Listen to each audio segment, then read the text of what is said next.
Alors le discus c'est très simple. Bon voilà, pour ceux qui n'ont pas suivi les autres vidéos, on va tout faire pour démocratiser le discus. Donc du coup, on va parler déjà de l'installation.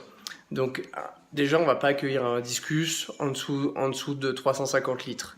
Voilà, 350 litres, ça représente un bac d'1,20 m par 50 par un peu plus par 60 de haut.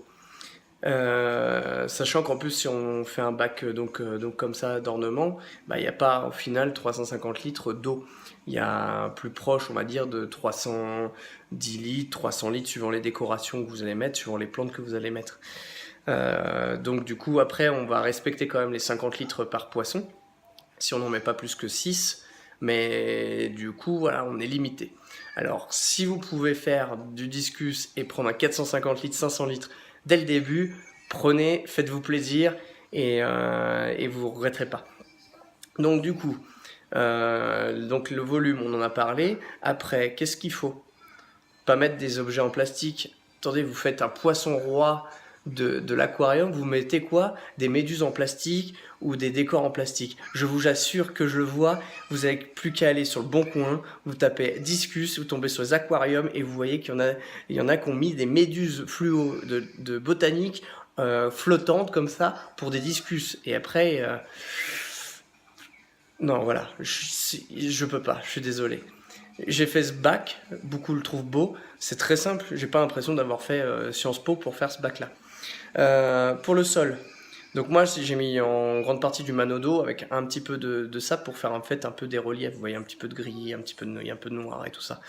Le manodo, par expérience, c'est pas ce que je reprendrais, sincèrement. C'est très bon pour les plantes, c'est vrai que c'est très bien, mais au pire des cas, on prend n'importe quel sable et on met de l'engrais, ça, je pense que ça aurait fait la même chose.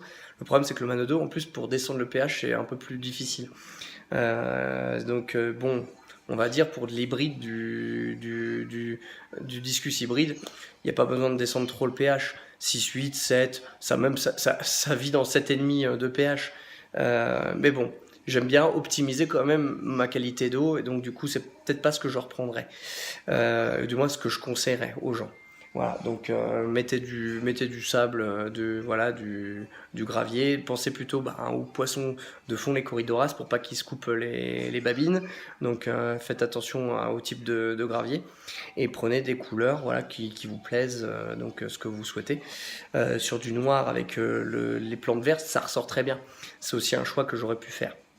En tout cas, après le sable et tout, donc si vous mettez des plantes, pensez à tout de suite mettre des billes d'engrais. Moi j'ai des ferratabs, des trucs comme ça. Vous en mettez. Alors voilà, vous savez où à peu près il y a les plantes. Pas besoin d'en mettre 25 sur la surface. Moi j'en ai mis à peu près une dizaine.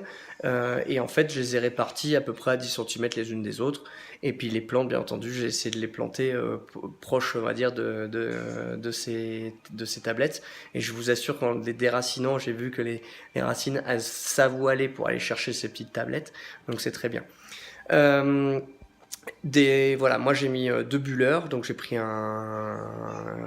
c'est quand même important d'oxygéner l'eau. Surtout que moi en fait j'évite d'avoir un certain bruit de glou glou glou glou glou glou glou, en fait de mettre la sortie de la pompe à râleau, parce qu'en fait c'est quand même un aquarium qui est en plein dans mon salon. Donc quand on a envie d'écouter la télé le soir tranquillement, j'essaie voilà, de faire ça. Donc du coup ma sortie d'eau qui est ici, elle est immergée. Donc c'est pour ça que je mets quand même un bulleur, un proche de la sortie pour diffuser un peu, et un de l'autre côté pour encore plus optimiser. J'ai pris une pompe AM de sortie. Ça me va très bien, c'est silencieux la pompe, hein, donc elle est sur des petits sound blocks dessus, et c'est vrai que c'est silencieux. Et puis du coup la pompe extérieure, j'ai pris une JBL E1502 Green Line, donc ça va jusqu'à des aquariums de 700 litres, donc j'ai le double de filtration nécessaire, mais c'est pour maintenir une eau assez rapide, et puis surtout que ça me permet assez limpide, pas rapide, et ça me permet de nourrir plusieurs fois mes discus par jour, et d'assurer une certaine filtration. Donc j'ai une filtration biologique et mécanique, et dans la biologique j'ai aussi la tourbe, parce que bien évidemment la tourbe est très essentielle. Moi, Voilà, il y en a qui vont dire j'utilise pas la tourbe pour le discus. Bah je m'en fous, moi perso, je me passerai pas de la tourbe.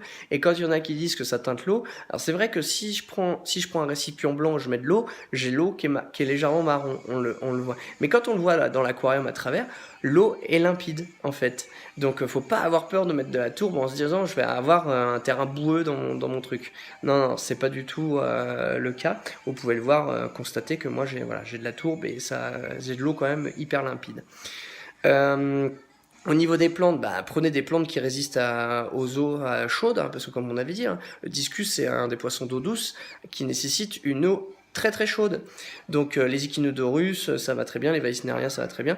Puis après, bah, j'ai récupéré sur le Bon Coin, grâce à un ami qui s'appelle Philippe à Villagran, j'ai récupéré quelques plantes, en fait, donc une sorte de lotus vert, voilà, et du coup, et puis des autres petites plantes qui poussent très bien. Sincèrement, ça pousse tellement bien que je suis obligé de revendre mes boutures sur le Bon Coin parce que sincèrement tous les 10 jours je me retrouve avec un aquarium avec des plantes jusqu'en haut et même donc du coup j'ai mis de la mousse de Java, une mousse de Java assez verte claire. Et en fait, bah, du coup, vous voyez, c'est dans le sens du courant. Je trouve cet effet magique. J'espère que vous aussi. Et vous mettez bien des pouces bleus, hein, comme ils disent les super youtubeurs, parce que moi je ne suis pas encore un super youtubeur. Mais du coup, vous mettez des pouces bleus, hein, si vous aimez bien mon bac. Et si vous avez des questions, vous posez aussi. Donc voilà, j'ai mis aussi donc les racines. Parce que bien oui, on va pas mettre du truc en plastique, on va mettre des vraies racines. Donc j'ai un pied de vigne qui est magnifique que j'ai acheté sur le Bon Coin pour une trentaine d'euros livré. Et puis à Botanique, j'ai eu le coup de cœur sur une grosse racine, bon à 45 balles. C'était un coup de cœur, hein. 45 balles, c'est un coup de cœur, hein. Parce que si t'as pas le coup de cœur pour 45 balles, vaut mieux pas l'acheter. Et voilà, et en fait, bah, du coup, je les ai mises en position en fait penchée, donc c'est bien équilibré et tout, ça ne bouge pas. Mais en tout cas, bah, ça permet de faire une certaine cache donc pour les poissons. Et comme vous avez pu me suivre sur ma chaîne, bah du coup j'ai déjà eu des pontes. Voilà, j'ai eu des pontes au début sur les tubes d'entrée, on va dire d'eau de la pompe, mais maintenant c'est sur les racines, donc ça me convient un peu mieux. Et puis bah du coup bon j'ai mis quand même une petite pierre. À la base, les pierres, je les avais pris, c'était pour faire couler les racines, puisque j'avais pris des riselants, et puis du coup, j'avais mis les riselants sur les racines pour les faire couler, parce que bien entendu, on a beau les nettoyer et tout, pendant un petit temps, des fois au début, le temps de la mise en route, ça flotte encore ces racines-là, donc j'avais équilibré avec des cailloux. Du coup, c'est pour ça que là maintenant, je me retrouve plus qu'avec un seul caillou, parce que les cailloux, sincèrement, j'en ai rien à foutre des cailloux. Bon, après, c'est mon avis. Bon, mais j'ai mis quand même un, voilà, je pense quand même aux poissons, les autosynclus, il y a petites algues qui se mettent dessus, qui viennent les lécher, les ancistrus. Mais même les ancistrus, en fait, passent leur temps dans les cachettes qui sont faites grâce aux racines. Voilà, faut y penser, donc c'est hyper important les racines. Donc, après de l'eau. Ah, de l'eau. Bah, bien entendu, au début, j'ai mis quoi? J'ai mis de l'eau du robinet pour le mettre en route et tout. Et en fait, je l'ai rempli d'eau du robinet. Et après, en fait, j'ai fait des changements d'eau. Pendant le premier mois, je faisais plutôt les changements d'eau tous les 2 à 3 jours. Je changeais au moins un bon 80 litres à 100 litres d'eau. Et en fait, bah, ça m'a permis de descendre petit à petit le GH et le KH, donc qui est la dureté de l'eau. Et petit à petit, en fait, de stabiliser aussi le pH plus vers les 6,8, 6,5, 6,8 que avant au début à 7,5 qu'il était. Le KHGH, donc du coup, oui, pour l'eau du robinet chez moi, c'est 12 de GH et 10 de KH en moyenne. Donc du coup, j'ai réussi à descendre vers, on va dire, 1 et 2 de KH et 3-4 de GH, donc suivant les moments. Mais pour vous dire, c'est à peu près les moyennes que j'ai. Et donc du coup, c'est pas en remplissant tout en d'eau osmosée, non, c'est en changeant. Et en fait, bah, je changeais 80 litres à 100 litres d'eau. Et petit à petit, en fait, j'incorporais de l'eau osmosée. Et je mettais toujours entre 40 et 60 litres d'eau osmosée à chacun de mes changements. Donc petit à petit, j'ai vu que ça marchait et ça a permis de descendre. Et puis sachant qu'en plus, je vous le cache pas, donc j'ai mis aussi des bactéries dans le filtre. Ça m'a permis d'activer l'aquarium hyper rapide. J'ai pas fait de cycle d'azote, hein, j'ai pas attendu le cycle d'azote. Pour vous dire, bah, j'ai un peu caché ça à certaines personnes parce qu'en fait, bah, les gens, ouais, mais t'attends pas le cycle d'azote, voilà. J'ai tenté parce que de toute façon, j'étais un petit peu impatient déjà. Après 12 ans d'arrêt de discus, je voulais au moins avoir des discus. Et j'ai attendu en fait l'équivalent de 8 jours, ouais, 8-9 jours avant de mettre des discus. J'avais mis les ancistrus au bout de 3 jours, donc pour vous dire. Donc voilà, j'ai vu que les ancistrus ça marchait bien, ça tenait. Donc j'ai mis un couple de discus et pour vous dire, une semaine après que je les ai eus, ils m'avaient déjà pondu. Donc à quel point je pense qu'ils étaient contents. Et au niveau des changements d'eau, bah, du coup, j'ai espacé petit à petit parce que bah, les valeurs se stabilisaient. Et là, j'en suis à 2 mois, ouais, près de 2 mois d'aquarium. Et comme je vous dis, ça se stabilise. Et bon, je nourris souvent les poissons. J'ai nourri 3, 4 fois, des fois 5 fois par jour. Et puis, je change l'eau environ, bah, maintenant tous les 4 jours plutôt. 4-5 jours, donc sur mon emploi du temps, bien évidemment.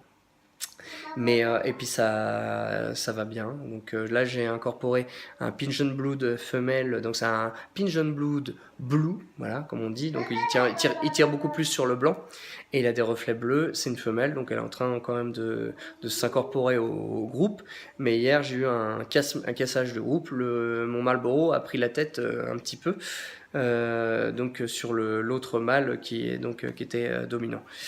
Et puis bah elle mange déjà, ça fait en même pas 24 heures après que je l'ai mise dedans, dans mon bac, après 2 heures et demie de route quand même, et 1 heure d'acclimatation, le lendemain, 24 heures après, elle mangeait déjà. Donc voilà, c'est pour dire, des fois faut y croire et faut optimiser les choses, les paramètres, mais après le discus reste facile.